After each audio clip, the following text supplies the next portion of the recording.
রোজগার টেলিকমে ধরেন একটা অফার আছে 900 ধরেন 80 টাকা না 90 টাকা, আর একটা টেলিকম আছে 980 টাকা।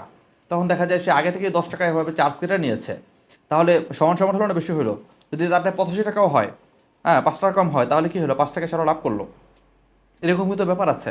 তারপরে এই যে ব্যাপারগুলো এরকম অনেক অনেক সিস্টেম থাকে, অনেক অনেক ব্যাপার থাকে যেগুলো আমাদের মনে হয় যে চোখের বাইরে, কিন্তু আসলে এরকম বিভিন্ন জায়গায় কাট করা হয়। আমরা কিন্তু দীর্ঘদিন পর্যন্ত এই অ্যাড ব্যালেন্সের সময় বড় একটা কমিশনও দিয়েছি, যে যখন অ্যাড ব্যালেন্স করা হতো তখন আমরা 10 টাকা উল্টো দিতাম কাস্টমারদেরকে। সেটা কিন্তু ড্রাইভের ক্ষেত্রেও কাজ করতো। তখন কি হতো? প্রতি অফারে 10 টাকা, মানে 1010 টাকা, একটা অফারের দাম যদি 999 টাকা হয় তাহলে 1010 টাকা, যদি 500 টাকা হয় তাহলে 1005 টাকা, মানে 5 টাকা আমরা এক্সট্রা তারে বোনাসও দিতাম। তাহলে ওইখানে যদি 5 টাকা কম থাকতো তাহলে কি হতো? আরও 5 টাকা এখানে বেশি। যদি 10 টাকা কম থাকতো আরও 10 টাকা আগে আমরা দিয়ে দিয়েছি তাকে।